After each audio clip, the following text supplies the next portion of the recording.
Hello, everybody. It's Donnie with FireFly Fishing Podcast, and today I am thankful enough to have the wonderful Mr. Jim Teeny on. Welcome, Jim. Hey Donnie, thanks for having me. It's always nice to visit with you. Yeah, thanks for agreeing to come on this modest little show.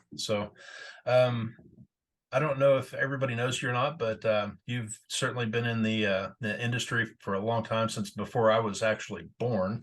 You've been quite a pioneer in the industry. You've pioneered fly lines and flies themselves, and you've been very industrious in the sport. Just about anything that you could probably find a problem, you've got a fix for it, like the fishing hand and the rod holder on the belt, and certainly your fly lines were basically ingenious. Can you tell us what you provided as far as value in the fly lines? Well, the fly lines. Just to go back on a bit of history, before I got into that, because we didn't come out with our teeny fly lines until 1983. So, but prior to that, I was like most anglers. If you didn't find the line you wanted, you often would cut or splice or do things together. But consequently, you had a knot. You just couldn't get away from some kind of a knot there, like the shooting head to the running line, or the floating to the head. And that was always a problem, because if for any reason you stripped it in too far, then you went to cast again. Sometimes the knot would hang up on one of your guides, and then so you always had to visually know and see where the knot was coming and have it out beyond your rod tip. And that really bothered me. And then plus, I remember losing a couple of really big steelhead uh, because the knot failed at the shooting head. And a long story short on this one, I approached scientific anglers and I said, why don't you just make a shooting head with a built-in running line, make it all one piece from the factory, because I know I could sell a lot of them for you. Wasn't even thinking about teeny. They came back to me and said, well, we don't think we can make it, and we don't think it'll work. Well, I knew better because I had been building them. And so I laid low for probably 5 to 6 years and watched technology get better. Then I reapproached them and I said, but I'm going to give you my designs, but I don't want you to make them for anybody else, for you or Orvis or anything like that. And they agreed on that. So, but in order to private label way back then, you had to order 1,000 lines minimum, for a year, which is a lot of lines on something that's a whole new concept in fly fishing. We thought about it for a while, and I said to Donna, I says, I think we should do it, and we did it, and we sold almost 4,000 lines our first year. Wow. Yeah, it was pretty off the charts how well it took off. And then it's just, I mean, we've risen to the top and we're down a bit, and then we go back up, and now our sinking lines without question are the most copied sinking lines in the world. But we started and they call it now integrated lines, where Yeah. the floating line and the head are all one piece from the factory. But it's a major improvement over the loop systems, where you loop the head to the running line. Uh, this this is um, this is more scientific when you think about going from floating to sinking, and the transition is smooth. It's perfect. Yeah. They're perfectly balanced. You don't worry about anything. You see visually the color change coming. You know when you can roll it to the surface. You know when you could lift it up, come back for a single false cast, and then just shoot the line. I Yeah. mean, they're machines right now. As far as the presentation stuff too, it never really made sense to me to have kind of a hinge in the line. It seems like that's always been kind of a clunky thing as far as presentation is concerned. So Oh yes, I agree. I agree with you, Donnie. It's just smoothness. So for a lot of people that don't know, our heads from the beginning to the end are all the same diameter, all the same weight. they turn over and they're so smooth and they sink evenly and there's no tip lag. It just they just they just you know, cast, lay out, and they sink and they swing nicely. Mhm. Yeah, I've fished them before, and they're wonderful lines. Everything from your full sinking lines to your mini tips. They're all great lines. Well, So thank you. yeah. So how long have you been fly fishing? When did you start fly fishing? Oh, I think I started when I was 12 years old. My good friend Jim Bagley, I went to visit him in Bend, Oregon, because we lived in Portland, and he was my best friend then. And then he moved with his mom and dad, and he showed me how to tie flies. And I says, "Wow, that looks cool." So I went to Bob's Sporting Goods in Bend, Oregon, and I bought a vise and hooks and feathers and started tying. And that's when I was 12 years old, and now I'm 77, so that's 65 years of tying flies, and thank God I'm still doing it. I mean, I love it. I enjoy it. It's fun to be creative. Uh, and then I came up with the teeny nymph pattern back in May of 1962, and that's what's launched our whole entire business. Because once this fly, I mean, it worked like crazy on trout. I mean, that's what I thought it was, just a trout fly, but soon found out it worked on everything. But and then I kept it a secret for 9 years. Then July 1, 1971, we started our business, and it was just with the teeny nymph. So you started in 1971, right? Yes. Mhm. So talk to me about how you got into the field of professional fly fishing. Was there like a mentor or something that kind of took you under their wing or Well, I just had a couple of buddies that I had fished with. Don Anderson is one, and we were out at the Forks, Washington, on the Olympic Peninsula, and we were steelhead winter fly fishing. And there were three or four attorneys that were there, and they were patent attorneys.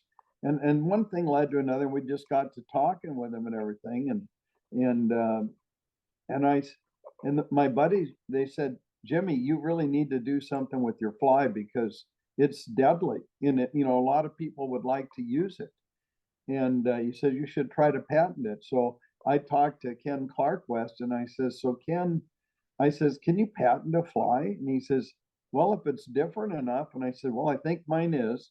It's made with one feather. You know what I mean? And the whole thing. And so I went in when we got back to Portland because they were based out of Portland also, and went in there, and then I applied and ultimately got two design patents and one mechanical, which is a step by step.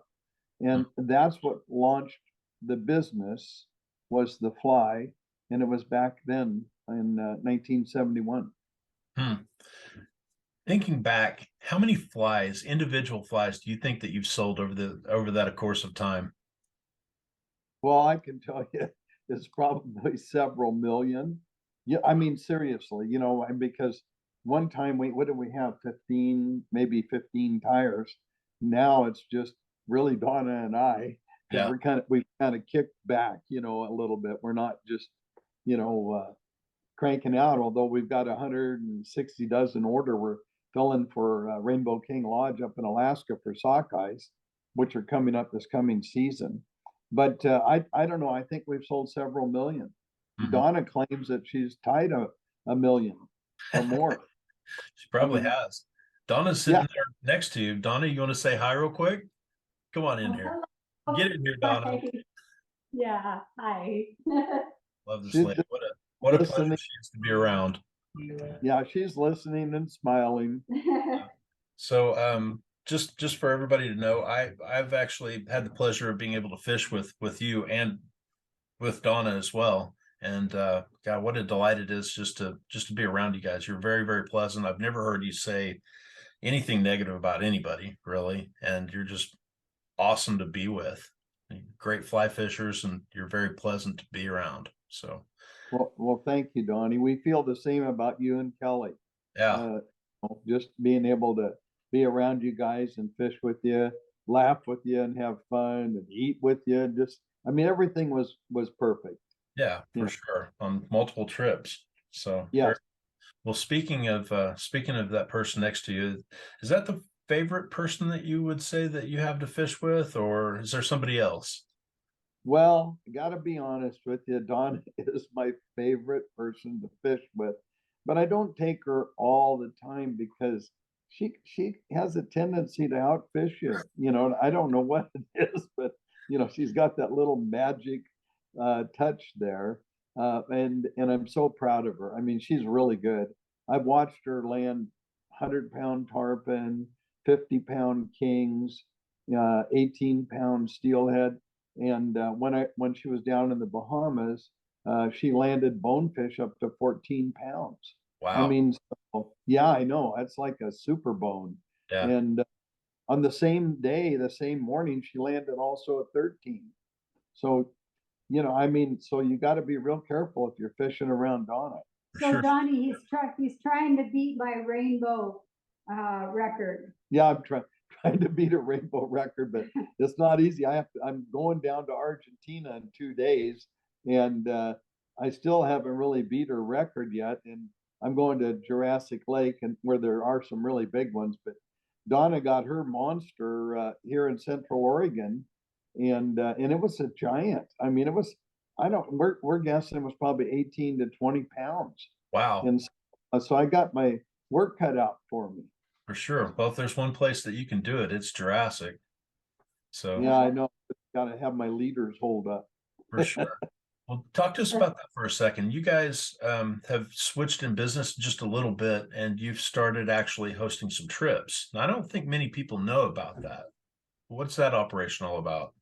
Well, I just, I honestly, to be, I enjoy people and I enjoy being with people and helping them. I mean, and if they need help and if they ask, well, so what should I be doing? And, or what line should I be using? Or what about my leader? And should I change flies? Just everything about being with somebody and watching them get their first steelhead, their first salmon, their first trout. That's a real high for me.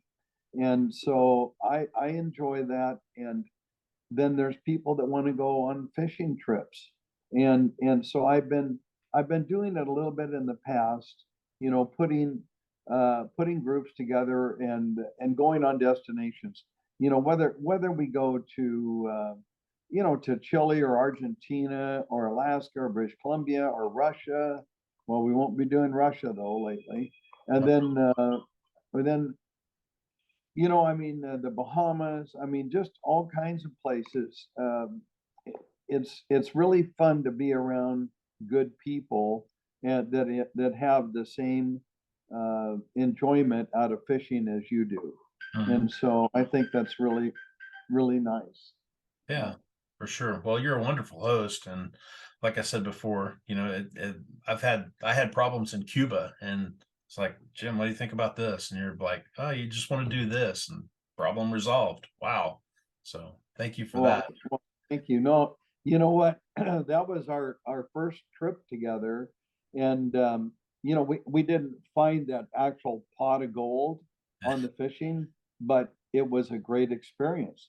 And so it isn't always based on the fish; it's the people you're with and how things work out. And it was exploratory. I mean, so we were on a kind of on a mission to try to figure out and see if there was a great fishery there or not where we were at. And that makes it an adventure. Sure. Yeah. And I mean, you can have the best fishery in the world. If you miss it by 2 weeks, it's not a very good fishery, is it? So, yeah, That's it's all that's all timing about that's all about timing. for Yeah. sure. But it's more so than that too. It's the company that you keep and the food that you have and the arrangements that you take. And there's a lot more to this fly fishing game than just fly fishing. It's very much the journey as well. And people like you make it a lot more pleasant, that's for sure. So Well, thank you. And Donnie, Donna and I, it was easy for us to see how dialed in you are on all the technique and everything about the fishing. And what you shared with us when we were in Mexico was really valuable for us, and we appreciate that. yeah. Well, it's my pleasure. Anything that I can do to help you, you've helped me so much in the past. It's reciprocity is a pleasure for sure. So, okay. Well, what other trips are you planning in the future? Not just Jurassic, but where else? Well, I'm after that, I've got a trip July the 17th, and we're going up to British Columbia. We're going to the Kitimat Lodge, Mhm. and at that time, it's a 5 day fishing trip. But at that time, the salmon runs should be really good. The king salmon and the chum salmon. Mhm. It's a little bit early for steelhead, but it but it would. I believe that the river's going to have a lot of fish in it, and we should have a lot of action. Yeah, You know, and salmon's. and then I'd like to do Alaska, and there's so much. Some we want to work out some more saltwater stuff. I mean, maybe something down the road in the Bahamas, but we know for sure that we want to do Mexico Mhm. because when we were down there for the few days, that we spent, it was amazing. I mean, it was just like it was just I've never seen so many fish just right. It was really fun. Yeah. I mean, everything from the beginning of that to almost the end of that, because when I say almost the end is when I got to the airport, the lady there, security, wouldn't let me carry my flies on my carry-on. And Yeah. I said, well, I brought them down, and no, no, no, no, you could hook somebody with these. So Donna had to go down and we checked through my carry-on. But that was the only thing. I mean, everything was perfect. Couldn't have been better. Yeah, I've never even heard of that before, but it's something to watch out for now, I guess. So check I those think flags. I think so. I mean, it's just like I don't want to give up my reels. I don't want to give up my flies, Yeah. and then of course I think when we travel now, Donnie, I mean, all of us are taking the takedown, the travel rods, the pack rods, like 4 piece or more, so you can actually put it in your luggage Mhm. and zip it up and out of sight, out of mind, kind of, and you don't have to carry your fly rods. Sure. That just seems, but like the 2 piece rods were, I mean, they were in their day and they were great, but they were long, Yeah, and especially if you had a 9 or 10 footer, I mean, then they're really long. for But sure. things come a long ways. Tackle's better than it's ever been, For sure. in all aspects. So, Well, the just the way that they connect the rods now, I mean, the technology in that has come so far, for sure. The more connections that you have in a fly rod, the more apt it is to be able to break. And guide rods are really going to be the best, but realistically, you just can't travel with those. But the 4 piece mhm. rods now, I think are very, very good, especially the Taylor rods that we use, and for sure the TFO rods that you use as well. They're technologically, I mean, they're very, very advanced. Hardly any Well, I know breakage. Donna fished with one of your rods and she really liked it. Yeah, they're Yeah, good sticks. yeah, she thought, wow, it's a nice stick. Yeah, So, they're good. It's good stuff. So, speaking of trips, what do you do anything special for preparation besides just tying flies before you go on a big trip? Walk us through that. you want to know something? I'm probably the worst at getting that. The only thing is, if I know that there's something I really need, I'll make sure I have it before the trip. But as far as packing and getting ready for a big trip, sometimes I've done it the day before, but I don't as much now. As I'm a little bit older, I'm a little bit smarter. I just want to have all my ducks in a row, and so you lay out things. And you can see our house right now, and Donna's so nice about it. I've got my reels over to the right. I've got my other travel stuff over to the left, and but there, you can make a checklist. I mean, a lot of people do that. A lot of people are really way more thorough than I am. But I think that through the years I've been on enough trips that I know, like you need your polarized glasses. That's mandatory. I think of anything, and then you just do a checklist and see, well, what lines do I want to take, and what weight rods, and you break it down. And do I need bug spray, or do I need sunblock, or just a little bit of stuff? And if you need any medications, you get all those done, and whatever it is. So, but I'm not a real oh my gosh, I gotta get it all done. Yeah. And Donna's very organized, Yeah, and and so shame on me. for sure. Well, that probably comes from just having done it so much. I mean, how many places have you fished? Well, quite a bit actually. I mean, let's see. Donna and I have fished in Italy. We fished in Germany. We fished in Scotland and England, and I fished in Iceland and Chile and Argentina. We fished in Australia. We've both been to Russia. We actually made our first trip to Russia in 1993, and we were the first Americans allowed to go over there and do this for sport fishery. And so that was quite a it was a and they actually had a filming crew there when we landed in Petropavlovsk to film and document it, to make sure that we weren't doing anything else. But we just were there to catch and release their beautiful rainbows Yeah. and kunja, but that was a great trip, a great experience. I think I've been back there 4 or 5 times. Probably will not go back. You know what I'm saying? Yeah, Just because, just for safety's sake and everything. But it was a great experience. for sure. Yeah. Well, have you ever considered being like a fly fishing travel consultant or something like that? It seems like it's second nature to you, but this is actually quite intimidating for a lot of people. Oh, yeah, I mean, I wouldn't know how to go about it, but I would be happy to do it because um, I think through all the years, I mean, I know how to do it. I mean, I just have never been approached or really considered it, you Mhm. know. So yeah, I mean, my door would be open. Yeah, very cool. Well, you should consider doing that. I know that it would help a lot of people. So um you had a little bit of a scare about a year ago. You want to talk about that a little bit? Oh, sure, yeah. A year ago, last December 8th, I died. Literally. I mean, our friends Jan and Tony, they had just remodeled their house and he had painted it and stuff, and so they were getting in some new furniture, and so we picked up a couple of chairs, got him back, got him to the house, and I was lifting one of these chairs out of this big box, and I probably had it just a couple more inches to do it, and so I power lifted, got the chair out of the box, and I fell dead into the box. I mean, just like that, I swear, it just went black. I had no idea anything of anything.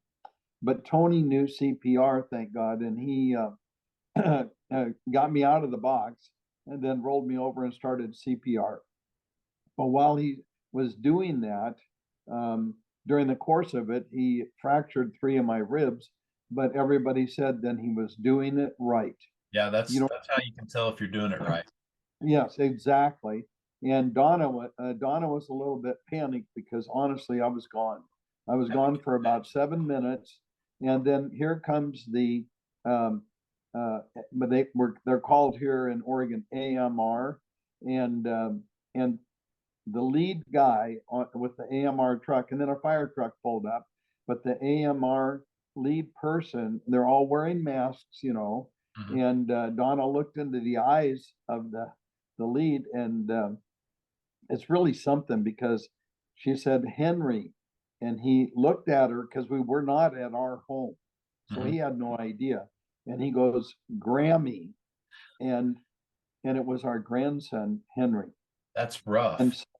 he immediately stopped doing what he was doing and took care of Donna, and then drove her to the hospital. Said there's a team of surgeons waiting, Mhm. and then and just I'm going to try to shorten this up really good. So anyway, I'm out. I don't know anything of anything, honestly.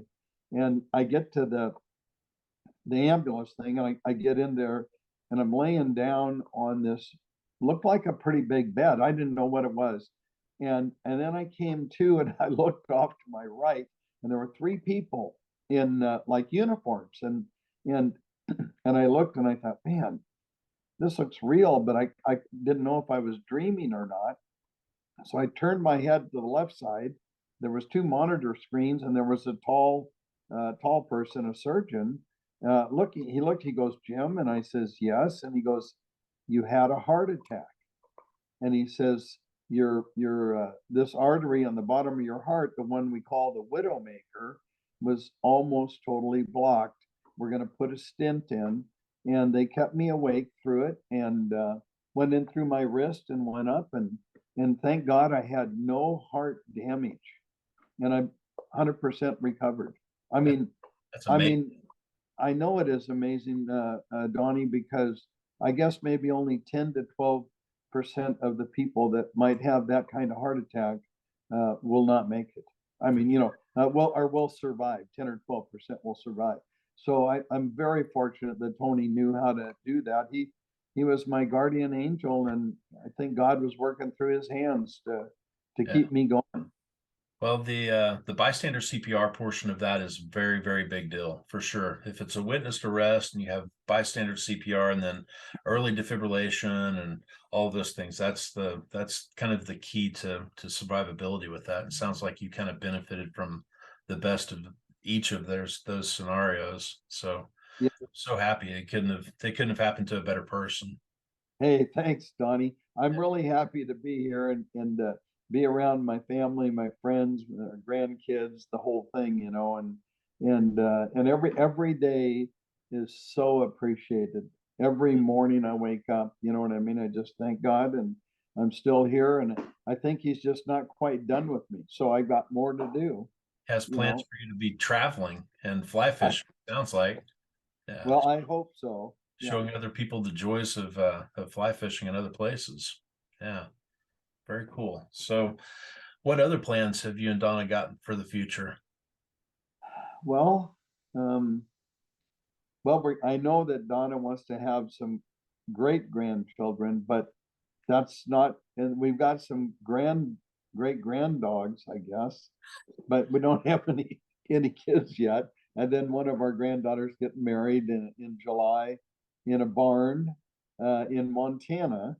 So and we're watching all the kids growing up. It's just great. I don't know what else we're living here in Oregon. Not real happy. We were both born here in Oregon, but we're possibility of maybe making a move, but that might be down the road here a little bit, and if that happens, it'll more than likely be Montana or Idaho Why if we Montana do. or Idaho? Yeah. Huh? I beg pardon?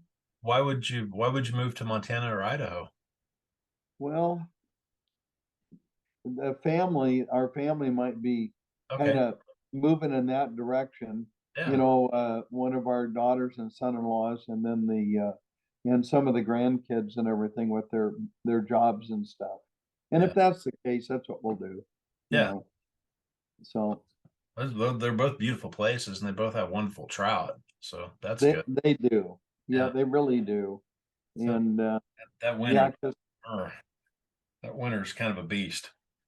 I well, guess. winter, yeah, I Yeah. know. So very cool. Well, it's been a pleasure having you on, and I sure do appreciate you taking the time out to do it.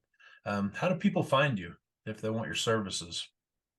Well, if they ever have any questions, they want to ask us a personal question, go to info at jimteeny.com.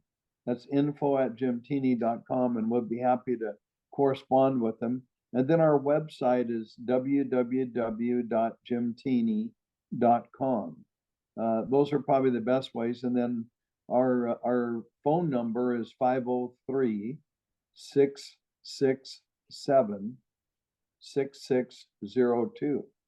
And those are probably the best ways to contact us. And honestly, we're happy to help anybody.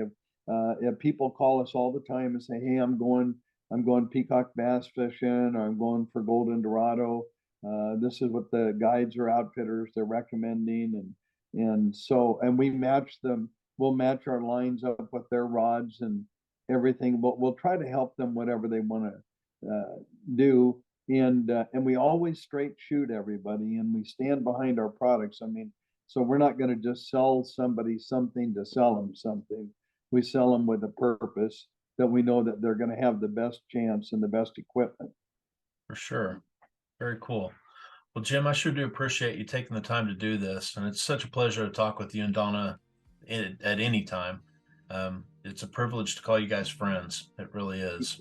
Well, we feel the same way, Donnie, with you and Kelly. And so, you know what? We're really looking forward to our next time together with you guys. Yeah, likewise, for sure. Well, I guess that's going to end this episode of the FireFly Fishing Podcast, brand new, spanking first edition. But hope you guys enjoyed this and hope to see you more in the future.